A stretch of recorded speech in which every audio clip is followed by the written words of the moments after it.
Good morning everybody, Tess Crawley here, clinical psychologist and director of Dr Tess Crawley and Associates. As you can see, it's an absolutely gorgeous day in Hobart today. You can see the mountain behind me. There's a little bit of snow covering the top of the mountain there. I'm outside the Hobart Aquatic Centre. I don't know if you can see that in the background. And I've just come along today to join up, create a membership for the gym and the pool. And that got me thinking about goal setting, and I thought it might be lovely to offer some tips on how to achieve your goals. So for me, the goal has been for quite some time to improve or return to fitness.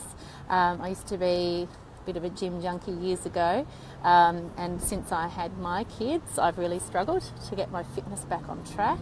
And of course, I think I've mentioned to you before that I have a bit of a scarcity mindset around time and the availability of time. So I've been hearing myself using the excuse that I don't have time to go to the gym or to get healthy. So what I've done is I've done a little bit of strategizing that I thought I would share with you, and hopefully my little example might give you some ideas of how you might apply it to your own goals that you want to achieve. So goal setting, getting healthy, what does that actually mean? So giving yourself some idea of what that's going to look like. For me, it's returning to some level of fitness, and I can measure that by how easily or not I complete the classes that I used to attend when I used to go to the gym. So I used to really enjoy the pump class, which is a class I guess a weightlifting to music kind of class. Obviously that brings up all sorts of images of bodybuilders, don't worry, I'm not going there. And I used to really enjoy a class called Balance, which is like a combination of yoga and Tai Chi and a few other things. I used to like doing some aqua aerobics and things like that. So for me to be able to complete a class like those ones without feeling like I'm going to die is going to be a measure to me of how I'm going towards my improved fitness. And of course that's going to have some other obvious side effects of, you know, the clothing that I feel comfortable wearing and things like that. For me, being able to achieve the goal of going to the gym has been one that's taken me a little while to strategize. So for me, to overcome that scarcity mindset that I have around time has probably been the biggest challenge. So I've actually sat down on the weekend. So yesterday I talked a little bit about getting myself ready for the week ahead and giving myself something to, doing some things that I needed to do so I could springboard into the week ahead. One of the things I did was I sat down with the gym website open and looked at their timetable, looked at what times they have the classes that I used to enjoy going to, and I've actually structured a weekly diary for myself around going to those classes, and I've made options available in my diary so that if I can't get to a certain class, then there's something else that I will do at a certain time to be able to go to the gym. So either attending a specific class. Now I know myself really well. I know that I will be more likely to attend once I've got a social relationship within the class. So for me, a class environment is probably the biggest motivator. I'm also more likely to attend if I've told somebody about it. So hence I am telling you all about it, because then it's quite probable that I'll feel a little bit silly if I don't go. So for example, when we talk generally about goal setting, we talk about things like being able to identify clearly what your goal looks like, looking at how you're going to measure it, and looking at whether or not it's an achievable goal, and then how you might implement it. So for me, it was about making it achievable, was making it very obvious in a written format in my diary where I mapped out what an average week will look like, and was able to identify slots of time in my week where I could actually go to the gym. I just hadn't up until now believed that I could. So when I looked at it from a practical perspective, I actually can get to the gym a few times a week without the sky falling in.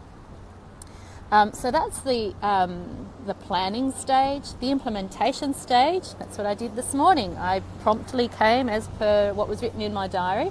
I came along to the gym this morning to sign up. So I've been given the tour, I've had a look around, I've decided what's the best membership plan for me. I've talked about what my goals are with the team and what strategies we will implement to achieve those, and given them my credit card details. So I'm kind of locked in now, committed now. I'm well aware though that lots and lots of people join gyms and never go, so lots and lots of credit cards get debited and nothing happens. So I'm really aware that that's a risk, so I need to monitor myself, and I need to have a really clear strategy for making sure that I do follow through with that plan. So again, what I'm doing is diarising my week, and I'm actually playing around with what's called a bullet journal at the moment, which is a simple way of keeping all your to-do lists in one place and managing your diary in such a structured way that you can keep on top of all the stuff. So that's what I'm working on at the moment, and that so far has worked. It's gotten me here to the gym today. It's gotten me aware that I can actually find time in my week, and it's getting me feeling motivated because I can see that there's an achievable plan in place, not just for the gym but just for my general weeks ahead. So then the next step is implementation. So that's part of that was turning up today to sign up. The next step, of course, is turning up tomorrow to a class, which I'm actually really looking forward to now. It's one of my favourite classes tomorrow. There's a car next to me about to start up, and they're going to drive away. It's actually 4 police officers with sidearms, so I really don't want to get in trouble. I'll move out of their way. So then, so what happens after that? So then I need to attend the gym. Oh, good morning, Brooklyn. Thanks for joining me this morning. I need to attend the gym. I need to follow through with what I've said I will do, and I need to keep myself accountable. So by keeping myself accountable, I'm letting people know that that's my plan of what I'm going to do. I'm also going to let the trainers know that my plan is to attend certain classes each week. And of course, I'm letting you guys know that that's my plan, to attend certain classes each week. So by keeping myself accountable, it's not about getting into trouble if I don't achieve my goals, but it gives me that extra little bit of motivation. So I've got people then who are cheering me on, metaphorically speaking, I suppose, and want me I know that people would like me to do well. Nobody wants anyone to not be healthy, so I know that if I tell you all that my goal is to get healthy and return to fitness, then I know that you'll all be cheering me on, because of course, why wouldn't you? Because you're all lovely people. And so by being accountable, that makes me again more likely to turn up and follow through with the implementation that I've planned, and feel good about doing it, because I know in my mind, I've got this image in my mind of everybody now knows that that's what I'm planning to do and is cheering me on to achieve that goal. And then the final stage of achieving your goals really is measuring. So measuring success.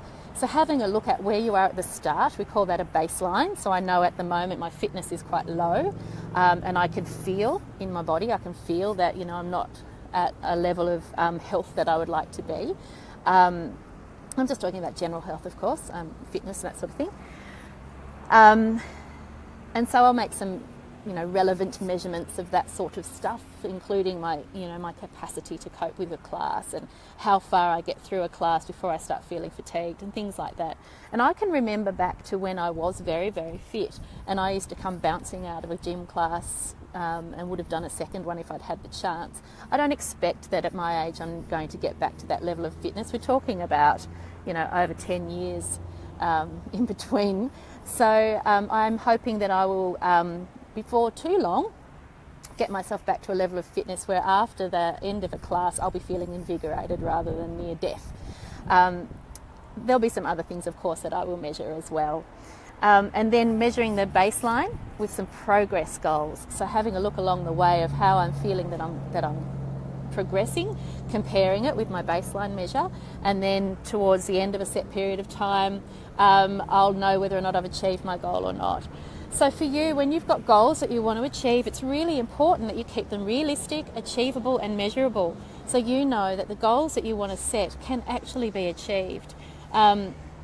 So for me to set the goal that I've decided at this late stage in life that I'm going to be an astronaut, there probably is a pathway that I could do that, but it's not very realistic.